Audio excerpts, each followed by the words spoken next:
Bom dia, boa tarde, boa noite, depende da hora que você acessar esse vídeo. Eu sou o professor Robinho e essa é a forma que a gente vai ficar se comunicando durante esse período da pandemia. Essa aula não é exclusiva para os alunos da Escola Invictus. Você que estava aí no canal da Kéfera, no canal do Felipe Neto, vendo informações sobre o Big Brother, por um acaso caiu aqui, certo? Continue assistindo nossa aula. Você que é pai de aluno, também convido você a assistir nossa aula. Você que é aluno de outra escola e quer apenas trocar informações, convido você também para assistir nossa aula. Agora, para os alunos da Escola Invictus, nosso conteúdo exclusivo está na plataforma, não deixe de acessar. Lá você vai ter nossos exercícios, que a gente já está preparando, e também avaliações.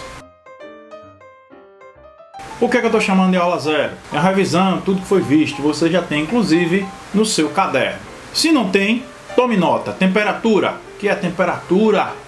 Temperatura é uma grandeza física que está relacionada com a agitação das partículas. Como é que eu meço a temperatura dos corpos? Com um termômetro. E esse termômetro ele trabalha com a grandeza termométrica.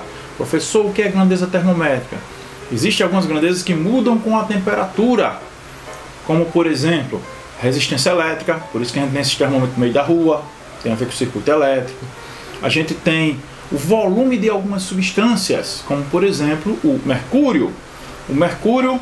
Professor, não sei o que é mercúrio não. Minha mãe está dizendo aqui que mercúrio, no tempo dela, mercúrio cromo é aquele negócio de passar em doente, em ferida.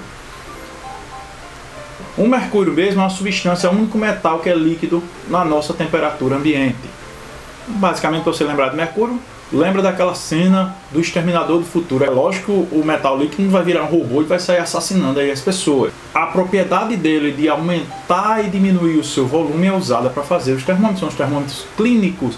E existem vários outros tipos de termômetro. E como é medida a temperatura? Através de 3 escalas, em escala Celsius, que muita gente chama de forma errada de centígrada, tá errado? Celsius, certo? Graus Celsius. É a escala baseada na substância que mais tem aqui na Terra. Certo? Qual é? É o coronavírus, né? Não, é a água. A substância que mais existe na Terra, ocupa 3/4 do nosso planeta, é a água. A escala Celsius é baseada nos pontos de fusão e ebulição da água, que estão aí no seu vídeo. Depois vem a escala Fahrenheit, ela é muito utilizada em alguns países ainda, principalmente os países de língua britânica utilizam muito, então é a segunda escala mais utilizada no mundo. Existem outras escalas menores, existem escalas que você pode criar também, mas a terceira escala, que é a correta, que é a escala mais correta de todas para a física, porque é a escala que é baseada no conceito de temperatura que eu acabei de falar, é a escala que se baseia no movimento das partículas, é a escala Kelvin. K é a escala absoluta.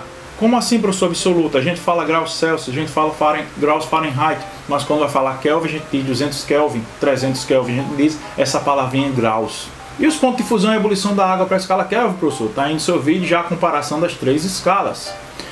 Abaixo do 0 graus Celsius pode existir vida, pode existir movimento. Mas na escala Kelvin não. O menor valor de temperatura que existe, que você pode calcular, é o 0 Kelvin, que é chamado de zero absoluto. É a menor temperatura que existe. A gente também viu como converter e eu vou deixar os exercícios para a próxima aula, certo? Que é uma parte mais de cálculo. A temperatura afeta os corpos de tal maneira que a gente estudou o nosso próximo item, que é a dilatação dos corpos. Eu falei dilatação e não dilatação, viu? Então é uma coisa bem simples. Quando a temperatura aumenta, o corpo aumenta. Isso é bem simples, acabou-se. Quando a temperatura diminui, o corpo diminui. Aí você fica pensando, tá, professor, então tem uma cadeira aqui, eu vou aquecer, vai virar um banco de igreja, dá para 5 pessoas, certo? Eu tenho uma poltrona, vou dar uma aquecidinha aqui, cuidar para não queimar a poltrona, virou um sofá. Não. A dilatação térmica é algo quase invisível, algo quase imperceptível. A gente tem estruturas de quilômetros, a dilatação vai ser em centímetro, milímetro. A nível de estudo, ela é dividida em 3 partes: dilatação térmica linear, a dilatação superficial e a dilatação volumétrica. Dilatação linear é quando a gente vai estudar a dilatação em um fio. Não me interessa a altura do fio. O que vai me interessar é só o comprimento dele, só uma dimensão. Então, dilatação no comprimento é linear. Dilatação superficial é quando você tem uma placa, uma barra. Então você já tem uma área, uma superfície. Detalhe, quando você tem dilatação de um furo, por exemplo, um furo numa placa, o furo de uma porca, essas peças se dilatam, o furo se dilata como se fosse feito do material da placa. E a dilatação volumétrica é a dilatação mais real que existe. Por quê? É a dilatação nas 3 dimensões, o 3D que eu falei. Certo? Eu odeio esse negócio de 5D, 6D, terrível. Falei isso em sala de aula, né? Isso não existe fisicamente. Qual é o 3D? Altura, largura e comprimento. E para encerrar a aula, tem uma substância que foge essa regra da dilatação numa determinada faixa de temperatura, que é a água. Como assim, professor? Eu disse para vocês que dilatação, para aprender, é bem simples. Se você aquecer, o corpo aumenta, se você esfriar, o corpo encolhe. Simples. Só que a água, na faixa de temperatura de 0 a 4 graus Celsius, a água inverte esse conceito. Se você aquecer, a água diminui. Se você esfria, a água aumenta. É por isso que o gelo, por exemplo, é menos denso que a água. Por isso que o gelo boia na água. E isso é uma das coisas mais fantásticas de natureza. Por exemplo, ela impede que um lago se congele por completo, propiciando a vida mesmo em ambientes de baixa temperatura. Como assim, professor? É porque forma aquela camada de gelo grossa e o gelo serve como isolante térmico. Como assim, professor? Isolante térmico, gelo? Sim, o gelo não tem iglu. O gelo isola a água do contato com o ar, que está úmido.